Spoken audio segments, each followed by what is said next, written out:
আসসালামু আলাইকুম মামা। ওয়ালাইকুম আসসালাম রাহমাতুল্লাহ। এই এত বড় এই যে আম গাছ করতে লইলেন? এই খুলনা থেকে কিনে আনলাম। শুনলা থেকে লইলেন? এখানে আম দিতে পুরাটাই ধরছে। হ্যাঁ, আম তো ধরছি। কত দিন এলেন?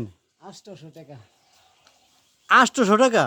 হ্যাঁ, বাহ, বেশ সুন্দর তো। হ্যাঁ, এবছরে আপনারা আম খেতে পারবেন। হ্যাঁ। এই যে 2টা 3টা 5টার মতো তো আছে আম। ওই যে আমারও আসলে ওই রিক্সা আনছি না, পড়ে গেছে। রিক্সা পড়ে আছে?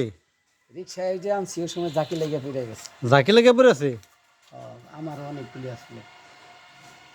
এই গাছটা পছন্দ হলে জেনে নিয়ে এলাম আর কি। না, ভালো হয়েছে তো। এই গাছ লাগাইলে গাছ পরিবেশ রক্ষা করে এবং পাশাপাশি গাছ লাগাইলে ফল ফ্রুট খাওয়া যায়, পুষ্টিহীনতা থাকা যায় না, পুষ্টিহীনতা অভাব পূরণ হয়ে যায়। কারণ এর মধ্যে ভিটামিন সমৃদ্ধ। এই আম গাছ হলো ভিটামিন, প্রচুর পরিমাণে ভিটামিন। এখন কথা হলো কি, এই যে আম গাছটা লাগাইলাম, ফলও খাওয়া দেবো এবং কাঠও হবে ইনশাআল্লাহ। দুটোটাই। আচ্ছা মামা, অনেক দোয়া করবেন গাছটা যেন বাইসে থাকে এবং আমরা সবাই মিলে যেন আম ধরলে খাইতে পারি। ঠিক আছে। প্রিয় দর্শক, যদি এটা ধরে আপনারাও দাওয়াত রইল, আপনারা খাইতে পারবেন আম, যেহেতু আম 5-7টা ধরে আছে অলরেডি। ধন্যবাদ।